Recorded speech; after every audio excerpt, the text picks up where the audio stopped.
Hello, the story I have for you today is called My Great Aunt Arizona. It's by Gloria Houston and it is illustrated by Susan Condie Lamb.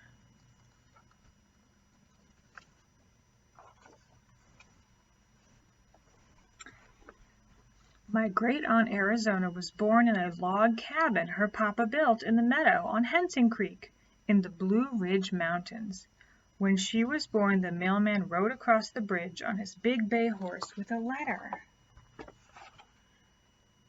Look, you can tell that this happened a long time ago. Because do mail carriers ride horses anymore? No.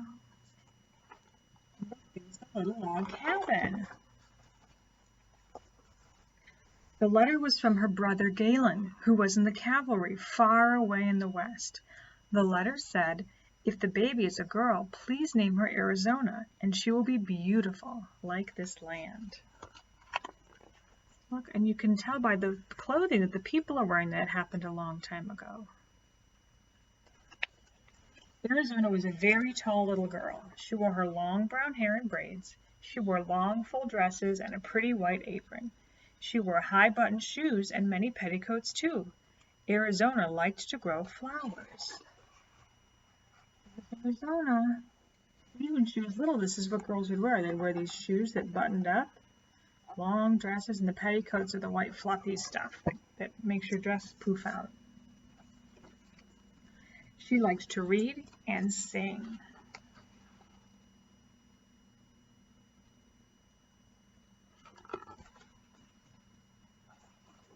And square dance to the music of the fiddler on Saturday night. See all those people dancing?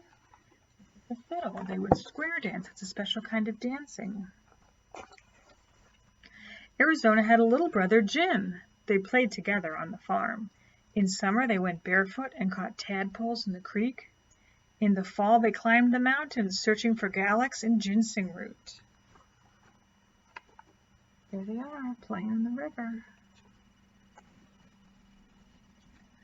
In the winter, they made snow cream with sugar, snow, and sweet cream from Mama's cows. When spring came, they helped Papa tap the maple trees and catch the sap in buckets. Then they made maple syrup and maple sugar to eat like candy. So look, this is like a way that they could make ice cream without having a special ice cream maker.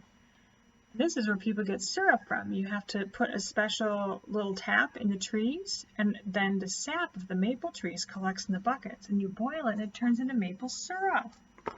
I love maple syrup. Arizona and her brother Jim walked up the road that wound by the creek to the one-room school. All the students in all the grades were there together in one room.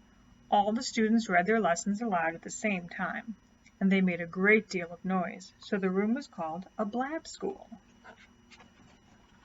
Look, so if you go to school, you probably go to a school where they have kindergarten, first grade, second grade. You're all in different rooms, and you all learn what's right for you at the same time. There she is with her brother. Look. The little kids and the big kids, they're all in the same room, and they're all studying different things, but they're all talking at the same time. Must have been very confusing and busy. The students carried their lunches in lard buckets made of tin. They brought ham and biscuits. Sometimes they had fried apple pie. They drank cool water from the spring at the bottom of the hill, and at recess they played games like tag and William Matrimato. So just like you, they eat lunch and they play, but do you have to bring your lunch to school, or do you have a cafeteria? Some people still bring their lunch. See them eating there? And you probably play games at recess too. Kids have been playing tag forever.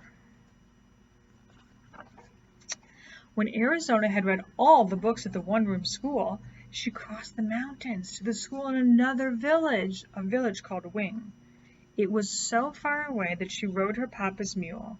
Sometimes she rode the mule through the snow. So she was so smart, and she did all that she could in the one-room schoolhouse. She went to a different school. But she couldn't walk with her brother Jim. She had to ride the mule. When Arizona's mother died, Arizona had to leave school and stay home to care for Papa and her brother Jim.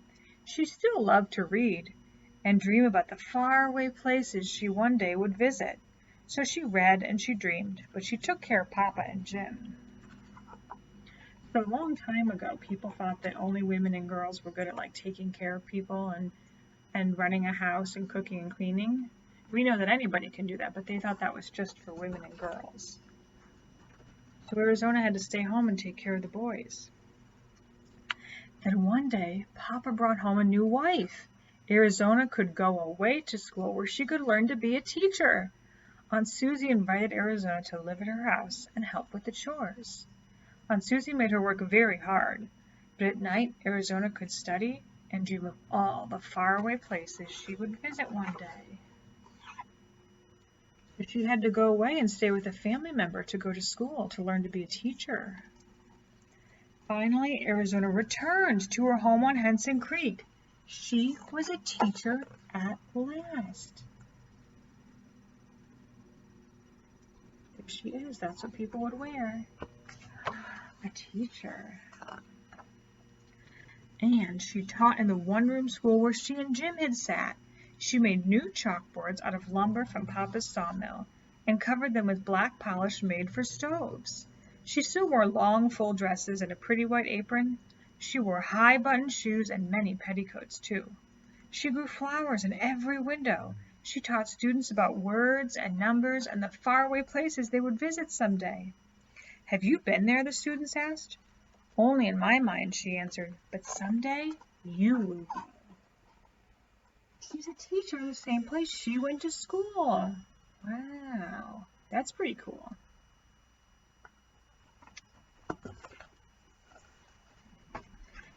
Arizona married the carpenter who helped build the new Riverside School, down where Henson Creek joins the river. So Miss Arizona became Mrs. Hughes, and for the rest of her days she taught 4th grade students who called her Ms. Shoes. So eventually they had so many kids in that one-room schoolhouse, they built a new schoolhouse with rooms for 1st and 2nd and 3rd and 4th grade. And she got married. Now she's teaching just the 4th grade.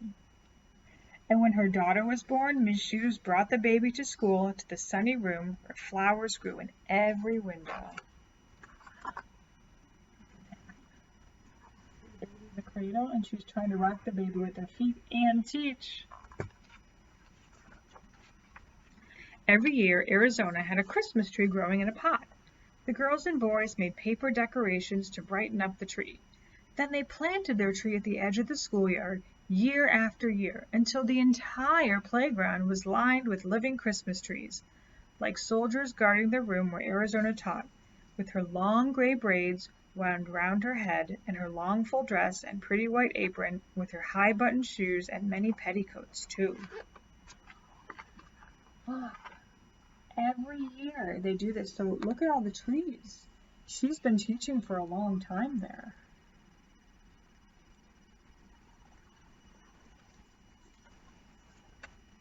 The boys and girls who were students in her class had boys and girls who were students in her class, and they had boys and girls who were students in her class. Look, there she is, and look. You can see she's getting older, and the kids that were her students, they got married and had kids. For 57 years, my great-aunt Arizona hugged her students. She hugged them when their work was good, and she hugged them when it was not. She taught them words and numbers and about the faraway places they would visit someday. "Have you been there?" the students asked. "Only in my mind," she answered, "but someday you will go."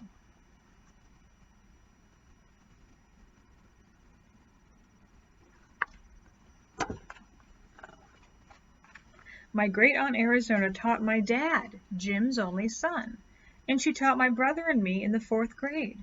With her soft white braids wound round her head, she taught us about the faraway places we would visit someday. My great-aunt Arizona died on her 93rd birthday, but she goes with me in my mind. A very tall lady in a long full dress with a pretty white apron, with her high-buttoned shoes and her many petticoats too. She's always there in a sunny room with many flowers in every window and a hug for me every day. There she is. Look, even though she's older and probably people are not wearing these clothes anymore, she still is. Because that's what she likes. Did she ever go to the faraway places she taught us about? No, but my great aunt Arizona travels with me and with those of us whose lives she touched. She goes with us in our minds. So she never got to go, but she taught her students all about it. And her students remember her. That's a really great way to remember somebody, to talk about. They go with you in your mind. Even if someone's not with you there anymore, like in the room or next to you, they can be in your mind and in your hearts. Do you have a special teacher that you remember all the time, that you loved, that was so good to you? Maybe you could draw a picture or write a letter to them and say thank you for all of the things. I hope you liked that story. I'll read to you later. Bye.